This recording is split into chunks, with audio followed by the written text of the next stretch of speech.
Hey, Bill. I enjoy your show, and I appreciate that you try to host discussions in good faith. That's become less common on TV. I also usually appreciate your insights, like that one time you pointed out how bad almonds are as a crop. I can't look at them the same now. I've noticed, though, a reoccurring sentiment on your show that really seems to be sticking with you. You brought it up in your Yes We Van monologue, and that is, you seem to complain a lot about young people. For those not familiar with it, I'll link Bill's monologue in the description. As I was saying, though, don't get me wrong, the younger generation does its fair share of dumb stuff, but that's the point of being young, isn't it? When you're young, you're trying to figure things out. Being a young person is not like choosing a political party, though. You don't choose to be younger, despite what cosmetic surgeons might tell you. Your biggest complaints have been rather broadly aimed at young people, when in reality, it's probably two smaller groups I think you have an issue with. That is, the social media obsessed activists and upper class trust fund kids who can afford to live extravagantly for the gram. You can certainly make generalizations about those two groups. They're thankfully much, much smaller than just blanket labeling young people. Any generalization about these two demographics will likely be more accurate, but it's important to note that being a keyboard activist or being wealthy is not exclusive to young people. Generalizations like you offered in your monologue are fairly counterintuitive to an open dialogue, and from all I've seen of you, I'm pretty sure that's not your intention. Now, I know you have to be snarky to make things entertaining, but I won't let that color your questions as if you're being insincere. You pose the question, why is it young people can't peel their eyes away from Instagrammers living extravagant lifestyles? And I have to point out, Bill, that's not a young people problem. That's an American problem. Remember Robin Leach and Lifestyles of the Rich and Famous? There's your Instagram before there was Instagram. Then there was MTV Cribs, the hipper version of Leach's program. Social media just enabled people to be their own PR. You know this, though. We all know this. No one's life is really as good as they make it look like online. Young people follow influencers not because they want to befriend them. Well, some probably do. But they follow them because they want to be them. They want to break out of this never-ending nightmare that is modern capitalism. Because if there's one thing I know you would agree to, is that whatever it is we have now, it's not working. You assert that young people think normal jobs are stupid. And, well, yeah, that's because they are. They're worthless in modern day America. Look at how quickly the media stopped calling essential workers heroes once the pandemic started to cool off.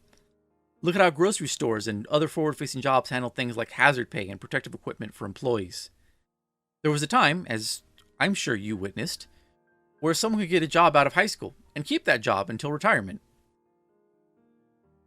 I've personally seen people's lives deteriorate because the executives higher up the chain felt it better to just cut themselves some fat checks as they dissolve the entire company. If the people in power don't value these jobs, the rest of society, eager to live a better life, won't value them either. The jobs you're complaining young people won't take aren't exclusive to young people either. For some reason, that's a detail you gloss over as you try to pin that on them. Turn on the news and you'll hear awful stories of an elderly person delivering pizzas or doing some other grunt work, being given charity by their fellow man or woman. The news, of course, tries to paint this as a good thing, rather than asking why a person that old is still working. I'm pretty sure I can answer that one for you, Bill. Older people take those jobs because they're desperate. If they knew how to use technology as a potential side gig, they would be doing it too. A young person probably figures, I'm not that old yet. I've got a little more time before I have to take something like that. And can you blame them? You opened your piece with the quip that those awful young people skipped the working for a living part and went straight to retirement. Have you seen the state of our climate? How about Social Security? There isn't going to be a retirement. America right now has more job openings than at any time in its history, and more than there are people looking. A lot of the time, there are no good jobs out there just means I want to be Kim Kardashian. So I have to ask, what's your source? Because if you've checked the news, all those jobs, which once again aren't being turned down only by young people. They're being refused because most jobs don't even support a living wage. The way things are now is just not sustainable, and people are realizing it. You complain about young people taking pictures of their eggs, which is probably a desperate attempt at some sort of gratification, but really, maybe some people are just appreciative that they can even go out and afford a meal. People at the top of the stack have found a way to shortchange the common person every chance they can, and they made out big during the pandemic. As for the rest of us, well, they just fire that full-time employee and hire on a couple part-timers. They can pay them less and not worry about what's now a subpar service. They're not going to use it. Don't want to pay a factory worker here enough to feed their kids? Outsource it to another country. That put us in a tough spot when we needed those masks, though. That's just a problem for the poor that don't live in a gated community and can't afford the inflated price for safety and well-being, isn't it? You gripe and say this generation's plan is to hit the jackpot. Getting paid to do nothing is their highest goal. In your determination to blame young people, I must respectfully disagree that you've missed the mark again, Bill. Once again, this isn't a young people problem. This is an America problem. Or maybe a modern capitalism problem. Because, as I understand it economically, things are just as bad or worse in other developed countries, such as South Korea. It's not that young people are inspired by celebrities. Sure, that's part of it. But Bill, this is the real American dream. I bargain, because that's all I can afford to do, that getting paid to do nothing probably describes most CEOs. Young people get blamed for killing one industry or another. But do you know why they aren't keeping industries afloat? They've got no money to spend. That's why they move back in with their parents. Chasing shopping carts or getting burned by the deep fryer probably means they can't even afford those crappy apartments you mentioned. Now there's debt for everything. There's debt for houses. There's debt for cars. There's debt for school. There's debt for life-saving medical procedures. There's debt for any kind of medical procedure. In fact, if you don't have debt, modern capitalism will find a way to give you debt. Most major retailers offer some kind of credit card now. Why? Because it's easier and more profitable to sell people money they don't have, and if we're being honest, are probably never going to have, than it is to sell a physical product from the store shelf. This is what America is now. A first world country built off the backs of poor Americans who live in third world conditions because they're trapped in the new indentured servitude. Debt. Makes a person wish they could just get in a car and leave it all behind. But you can't. You can't even escape debt, as most things require you have credit. You have to play their game. They're trapped in a system that is made to put them in debt, because the people with the money to effect change have designed it that way. And your only hope of getting out of servitude is to get lucky with something, like being a content creator, or knowing the right people. And just like that hoarded wealth, there's only so many good careers to go around that can pay a living wage. And everyone kind of needs one. The people at the top have squeezed out everyone else, and now the only semi-reliable way to get your piece of the pie is to know people who work at the bakery. Or more realistically, someone who works in the fruit filling cannery. Then maybe you too can live on the fringes of a rich person's prosperity. Americans are, and always have been, dreamers. Whether it be the forefathers, the immigrant coming for new opportunities, or the born citizen dreaming of a better future for their loved ones and future generations. We're a nation of dreamers. We look at other people's wealth and think that someday soon, that'll be us.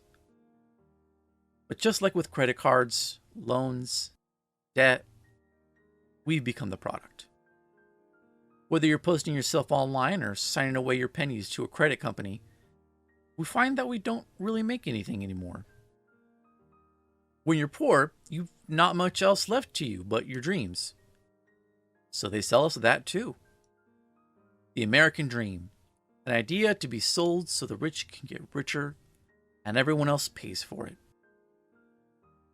Remember how we got into that housing crisis? Yeah, that whole debt scheme didn't turn out so well. It's not all young people's fault, Bill. I say this with the utmost respect, but despite how relatable their situation is, you just don't seem to get it. It's okay. I'm not that old, but even I sometimes don't get young people. To make my point, though, that your complaints about young people are off, I wanted to mention Animal Crossing since you bring it up at the end of your segment. You describe Animal Crossing as a game where you don't do anything, there are no bad guys, you can't die, you can't win or lose. You just kind of fuck around. What a perfect game for this generation. And I have to say, you're wrong, Bill. If you had played it, or, well, for being honest, if one of your writers had played it, they would tell you what really happens in that game.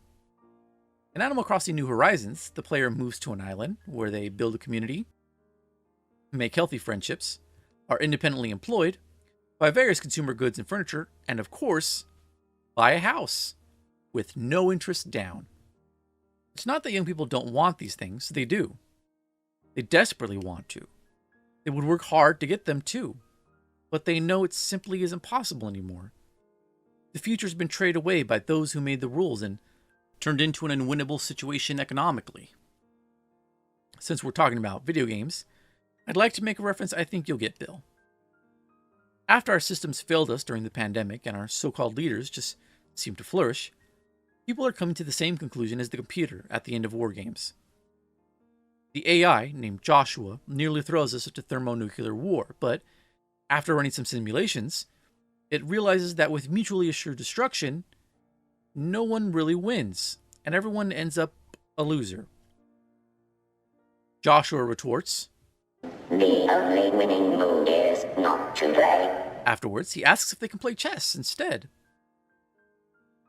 Young people want that victory, but if no one's going to offer them a real path, they're going to play a different game. At least for now, the closest they can get to having the American dream is by playing a video game. I imagine that's quite different from what you know of video games, but if you really are open to other people's points of views, you might gain some new insights on just how rough things are getting. Or you could dismiss it as fucking around, I guess. As for everyone else, take care, and until next time.